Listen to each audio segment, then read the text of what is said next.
इससे क्या मिलता है? जवाब काकांनी सांगितले की इथे आम लगेंवर हम सब भाकर खायचे. हे ऐकत असतो घराकडे पळतच गेला आणि काकांची बोललो येऊनच आला आणि मोठे मोठे खड्डे खोदू लागला आणि काकांना आश्चर्य वाटले की भगत हा का करत असेल. तेव्हा काकांनी त्यांना विचारले की बेटा भगत ये तू क्या कर रहा है. तेव्हा भगतने सांगितले की चाचाजी मैं बंदूकों की फसल उगा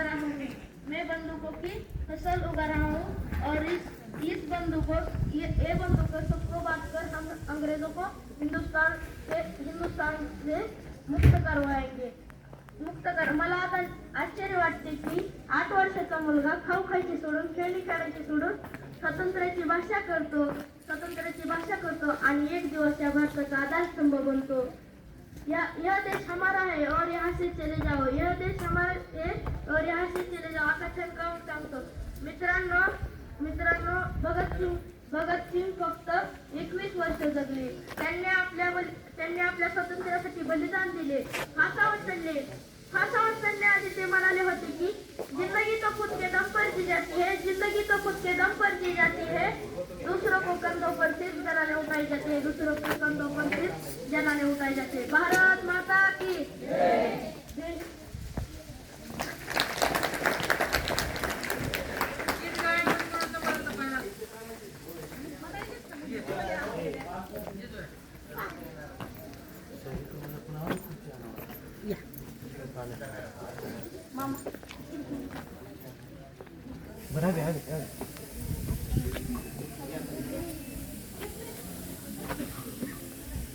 मेरे वतन के लोगों जरा आँख में भर लो पानी.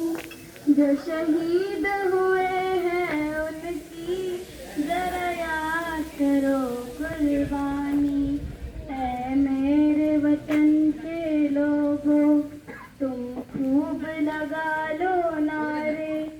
ये शुभ दिन है हम सबका लहरा लो तिरंगा प्यारा. ऐ मेरे वतन के लोगों जरा आँख में भर लो पानी. जो शहीद हुए हैं उनकी जरा याद करो कुर्बानी. पर ये तुम भूल न जाना सीमा पर वीरों ने है प्राण गवाए. इसलिए कुछ याद उन्हें भी कर लो जो लौट के घर न आए.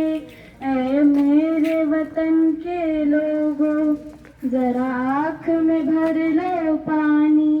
जो शहीद हुए हैं उनकी जरा याद करो कुर्बानी.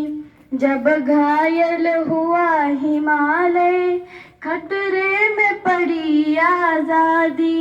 जब घायल हुआ हिमालय खतरे में पड़ी आजादी.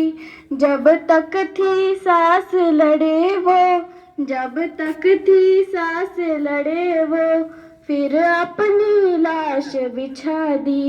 जब तक थी सांस लड़े वो फिर अपनी लाश बिछा दी. संगीन पे धर कर माथा सो गए अमर बलिदानी. जो शहीद हुए हैं उनकी जरा याद करो कुर्बानी. ऐ मेरे वतन के लोगों जरा आँख में भर लो पानी. जो शहीद हुए हैं उनकी जरा याद करो कुर्बानी. जब देश में थी दिवाली वो खेल रहे थे होली. जब हम बैठे थे घर में वो झेल रहे थे गोली. जब हम बैठे थे घर में वो झेल रहे थे गोली. धन्य जवान वो अपने, कोई धन्य वो उनकी जवानी, जो शहीद हुए हैं उनकी जरा याद करो कुर्बानी। ऐ मेरे वतन के लोगों, जरा आँखों में भर लो पानी, जो शहीद हुए हैं उनकी जरा याद करो कुर्बानी। कोई सिख कोई जाट मराठा, कोई गुरखा कोई मद्रासी, सरहद पर मरने